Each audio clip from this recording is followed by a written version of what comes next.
Welcome to East Coast DNA. I'm your host, Darcy Walsh, and today's guest, I guess, would be a returning guest. So, Yeah, I guess so, eh? yeah. So, first of all, welcome, Lucas, to East Coast DNA. Thank you for having me. It's a pleasure to be here. So, for clarity, for those tuning in to watch our chat, we actually met when you were playing with Gizmo, I guess, Norter. or Norter. Norter was it? Yes. Yeah. So yeah, you were filling in for drums at the time. Yep.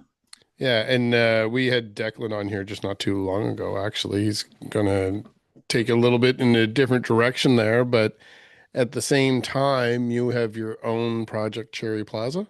Yes, I do. Yeah. So I had the fortune of being able to duck out of some of the music PEI activities and catch your set there at Sportsman's Yeah. back. What was it? February, March maybe? I think it was March. Yeah. Yeah. Okay. With customer service and dart trees. Great Yes. show. I had a great time.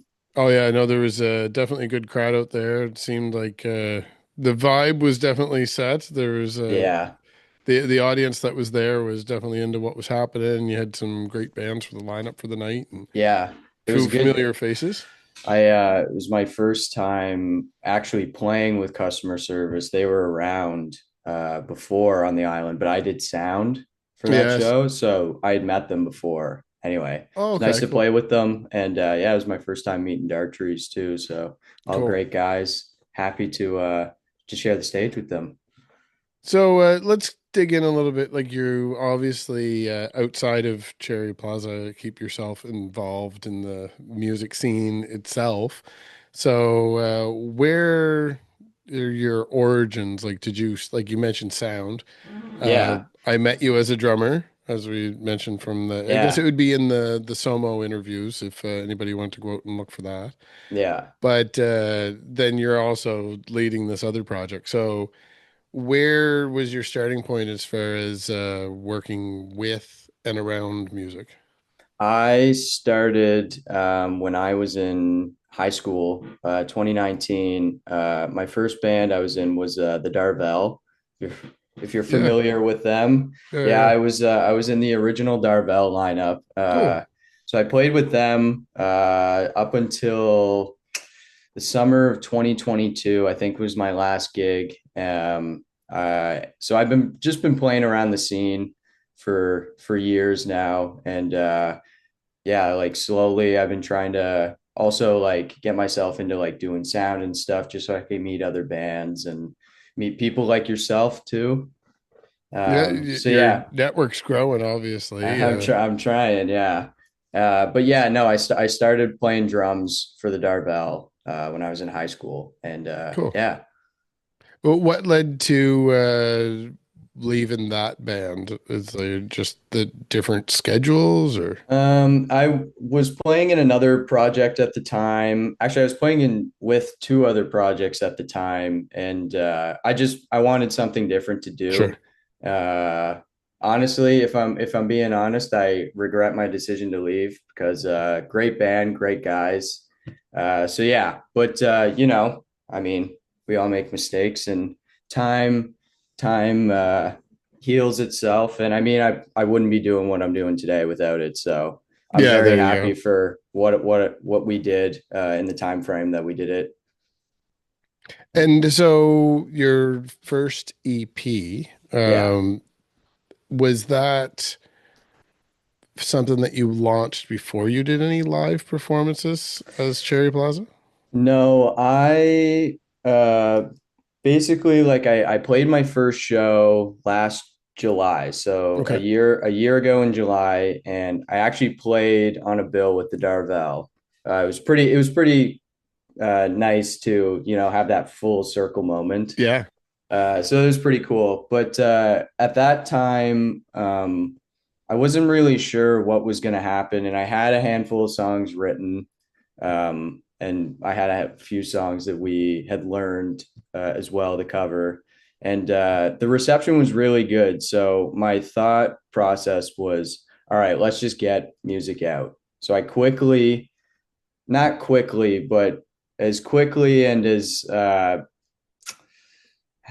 do I put it? As quickly and as like I also was very delicate with it too. Sure, Like yeah. tried to record the 4 songs and get it out as quickly as I could, but it was only really just so it was easier to book shows and stuff Yep. because again, I've been playing around for years and stuff, and it's hard to book shows when you don't have music out. And yeah, so that was the thought process behind the first EP was to after playing a few shows and the reception was really good, it was like, all right, let's get something out there and then just keep going from there, see what happens.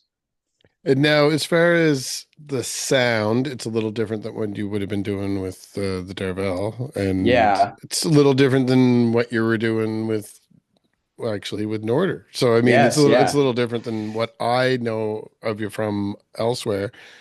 Now, myself, where some of my musical references may be a little dated, which is fine when you're talking about influences, but I'm curious for yourself. What led to you having this different sound? Like, were you influenced by other artists or something else? I, growing up, have always been a huge, just like 90s grunge, alternative rock mostly. Like that's what it's what I grew up listening to. Hmm. And it's definitely not the style of music I played in those first few projects. I did play in a band briefly where we played a similar style, and I really I loved it. It was so much fun.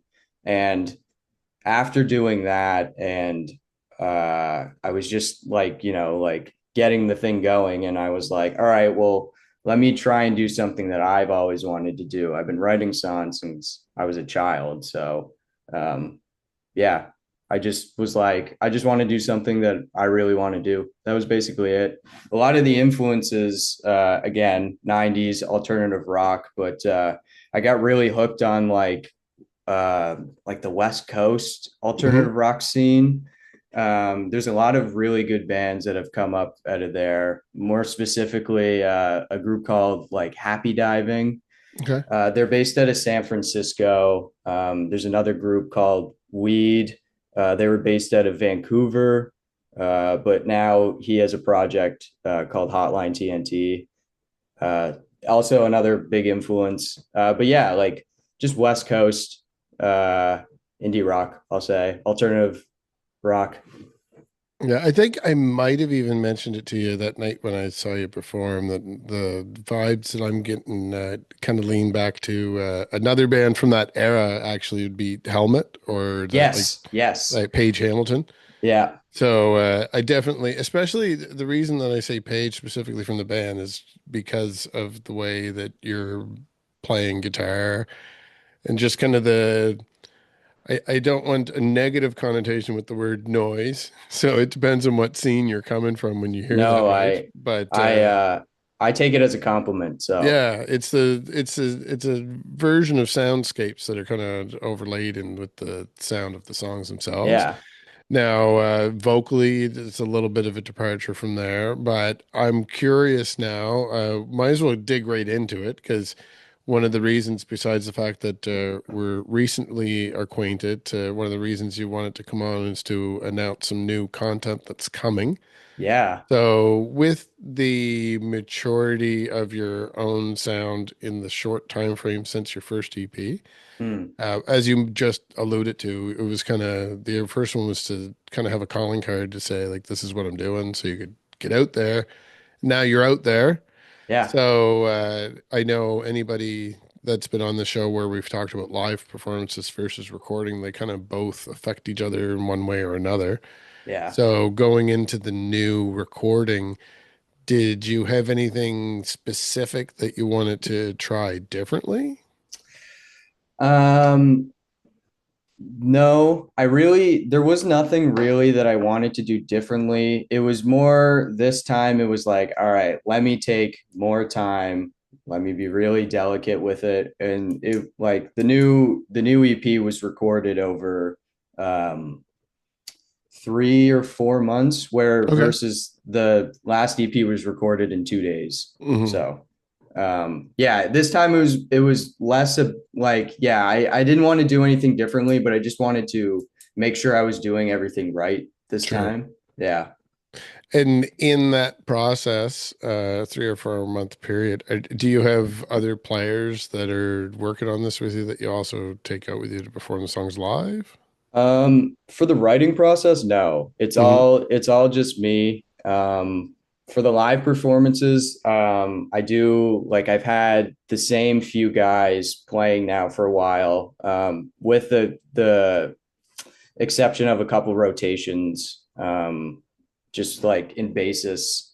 But other than that, it's just myself writing, and then I've been just getting the same few guys again that I can, whoever's available mostly to play shows.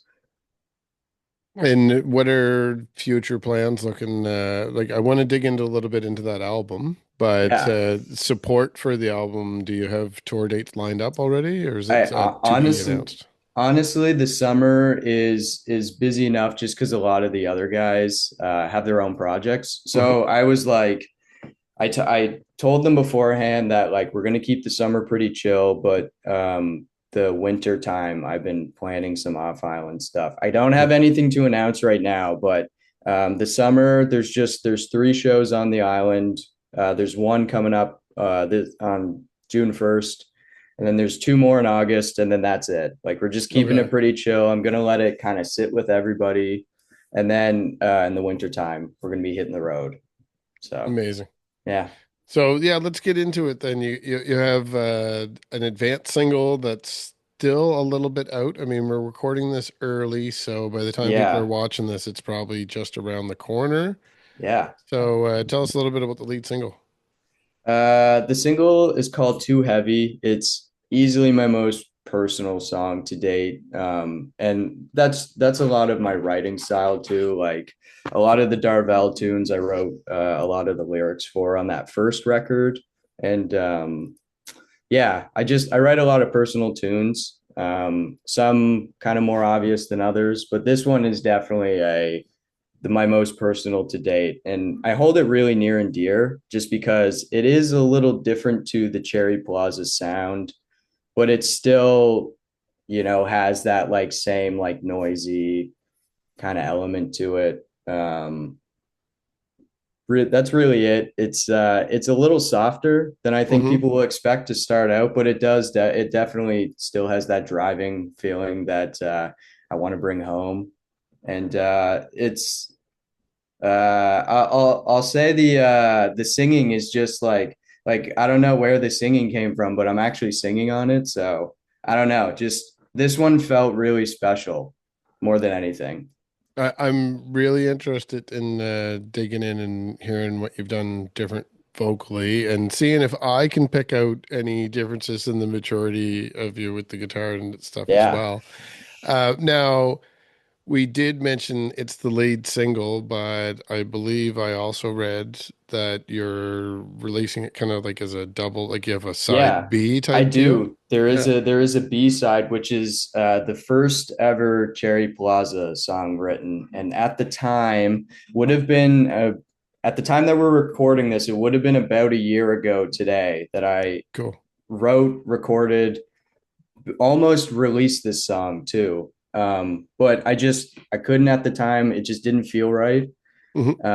So yeah, this is the first song I ever wrote under the Cherry Plaza name, and it's not a chart breaker by any means, but it's just I don't know, a good little kind of window as to like where the beginning of it all was, and yeah, I don't know. It's based off of there's a band that was out of Olympia, Washington in the 90s and early 2000s called Unwound, Yep. which also play a big influence into the sound of the band. And more so, if anybody ends up taking a listen, that's kind of the direction I want to eventually take the band, but that's like time it'll be some time before we get there. But yeah, it's based off that band, and just the first kind of crack at this. And I really wanted to release it just to like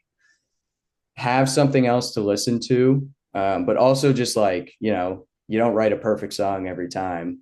Yeah. So, yeah, Yeah, you would probably like my CD collection. I always kind of reference that it's just off of camera here, but there's a few compilation discs from back in that era from the Olympia, Washington area, similar to what we have with some of our music conferences and that here, but it's like right. international pop festivals. And I Okay, have one like some Kill Rockstar compilations, like kind of nice. parallel with some of the Riot Girl stuff, maybe even predate some of it.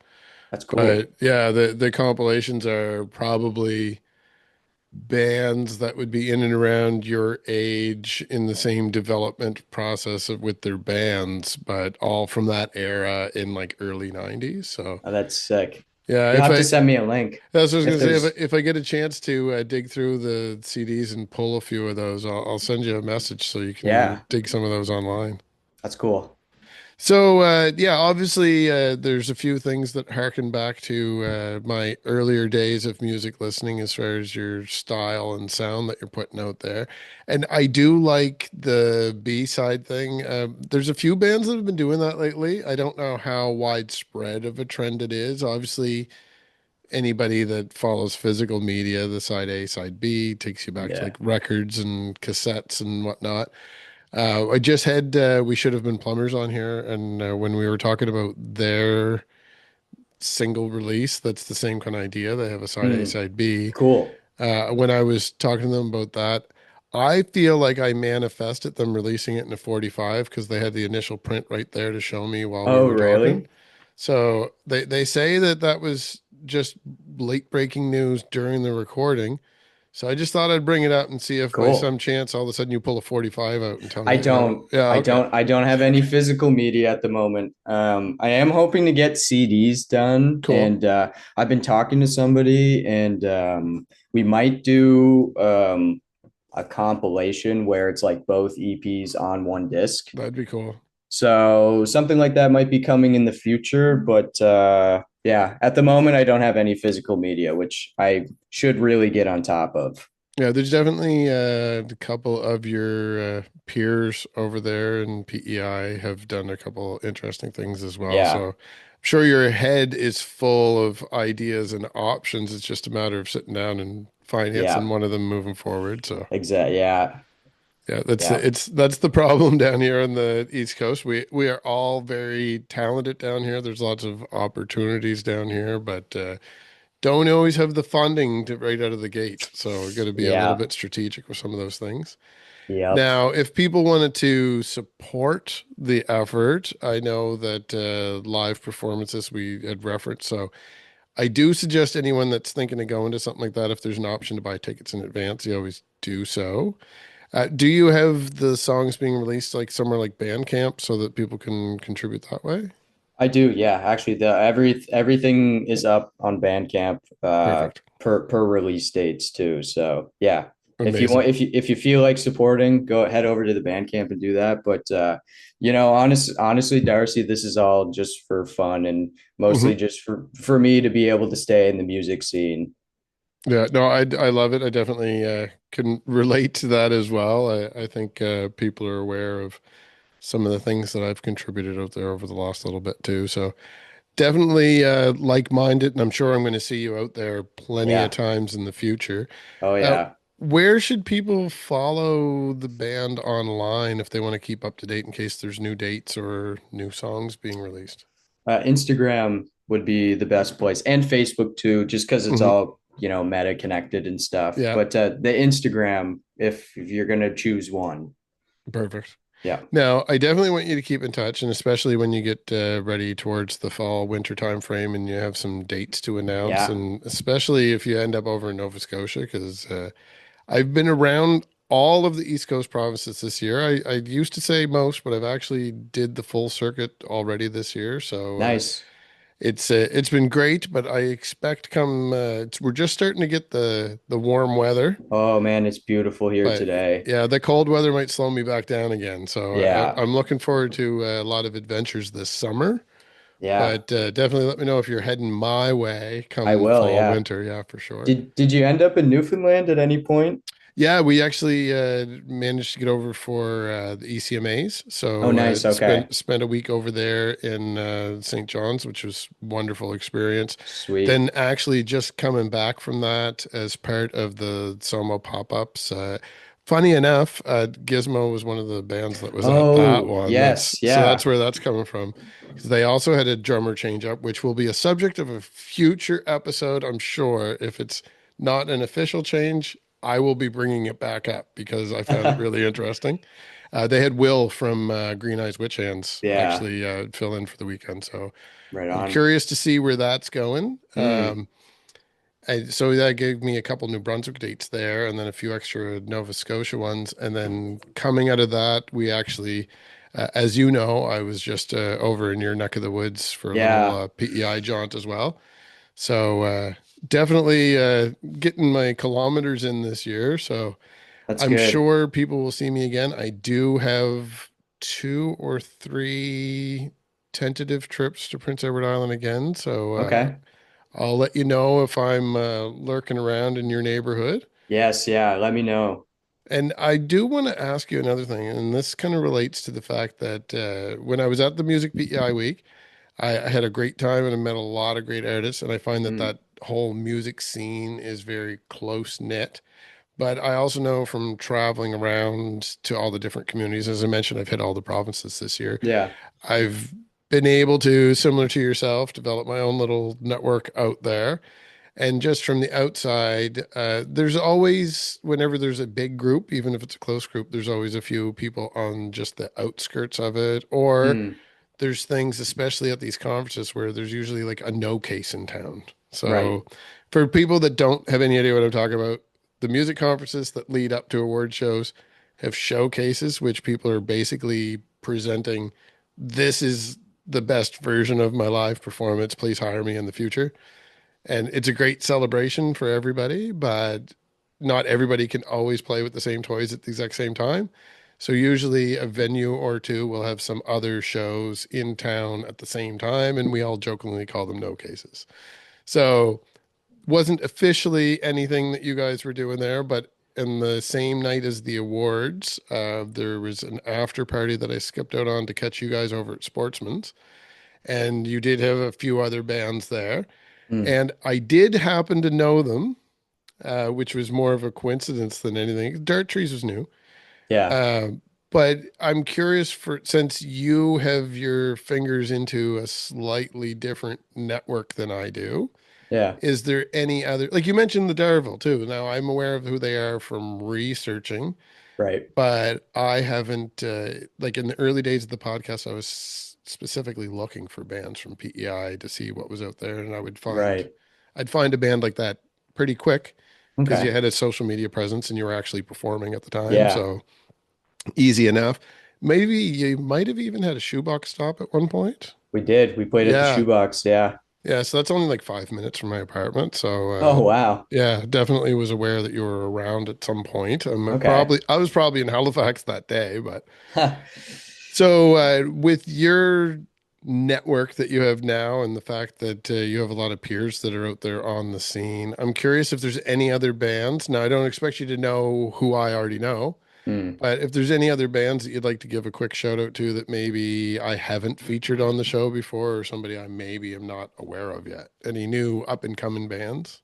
Um, Yeah, actually, so my drummer Isaac Arsenault Saunders, and now my actually have a new bassist with us for this next group of shows. His name is Matthew Ford. The two of them have a two-piece. They call it butt rock, I Yeah. guess. I don't know. I don't think it's butt rock, but it's they're called Curb Stomp. Curb Okay. Stomp with a K. They are sick. They are loud for two guys. It is incredible how they can make this much noise. It's basically just DFA 1979, Cool. except just like two of the nicest dudes you'll ever meet as Yeah. well. So Curb Stomp, check them out. They're recording right now with two of the guys from the Darvel actually are going to be producing this record.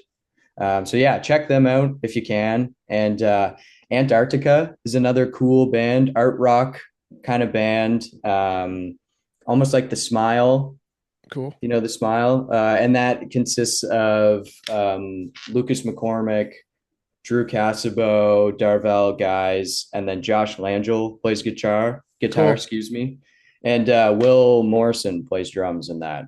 Cool. Yeah, Yeah, definitely that goes right into what I was saying as far as like close communities because I know a couple of those names. Definitely the band references that yeah, are a little bit more obvious for people that are following the scene. The Langell brothers seem to be in like every band at some point. dude, I'm telling you, they're two of the most talented musicians on planet Earth. They Yeah, just can do anything and fit in with whatever they're playing with. yeah, And it's also pretty amazing. for people who don't know, Josh Langell is maybe the greatest drummer ever too. So Amazing. yeah, I love to hear the props given out when they're due for sure.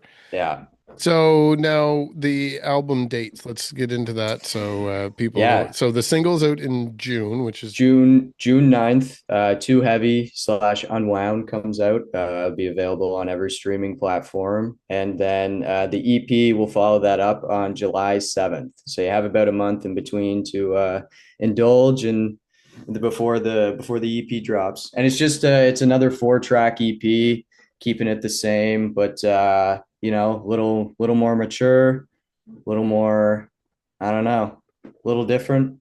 right. I definitely am looking forward to getting into it. I do like the idea of you kind of doing like an issue of it with the two EPs together and some kind of Yeah. maybe physical media at some point. See, and I'm right now I'm kind of looking for reception on it. So you saying Yeah. that is good to hear. So Well, that's another thing for anyone out there that is going to go out and give this a shot that maybe hasn't heard of you before. Definitely not only just go out there and subscribe, which I always say to people to go out there and follow, and the same for like I always ask people to subscribe to East Coast DNA. But another component that's just another level deeper than that is the actual engagement piece. Like if you want yes, to correspond with your artists, friends out there, the people that you're a fan of, you're not harassing them if you write them in the proper channels. If you write a comment in their post or yeah, like a compliment or even a simple question, like that's a perfectly adequate place to be having a conversation. That engagement helps the artist not just with giving them higher number counts, which it will help with views and the algorithms, but kind of to your point there, Lucas, it gives you some feedback so that you have yeah, some real engagement with your fans to know a little bit of information to kind of help you with your direction going forward, which as an artist, you want to be able to, like you said, you kind of wanted to branch off and do your thing. yeah, But at a certain point, especially when we're out there trying to make a buck doing this too, yeah, the feedback is important. And it is nice as an artist to get that feedback and know that you're capable of delivering what they're looking for. Sometimes yeah, you just need the nudge in order to go exactly. in that Yeah. direction. And yeah, I mean, that was like at one point this almost didn't happen. And I had never played guitar up front, or I hadn't in probably 10 plus years. Yeah. And you know, it was all my peers around me just being like, no, you got to do it. Sounds great. So I thank everybody around me, especially my girlfriend, for pushing me to do this project. No, I love it. The inspiration there is motivational as well because that's been a common theme through 2025 with these episodes. I've been asking people for advice to up and coming artists, people just starting out of the gate, and the just do it attitude seems to be really prevalent out there, Yeah. specifically in the East Coast scene because that's where I've been my focus. But it's great to see. Like I said, it's inspirational and it kind of gives me an extra little nudge to keep going and producing content for people too. Yeah. We've got the I'll just quickly mention the show on June 1st put on by Old Blood Shows. You know, after every show they tell everybody in the audience start a band, and they've got a Google form on their Instagram if anybody's interested from PEI or even in the Maritimes. That Old Blood Shows on Instagram has a Google form that is filled with people looking to start bands. Amazing. So you can put your name, what you play, what kind of genres you like to play, and you can even just message them directly, and they're more than happy to get you connected. So my last thing I'll say is start a band. Amazing. You know what? I'll get you to send me that information too, and I then will. for anyone watching it, it'll be link or something down in the description below.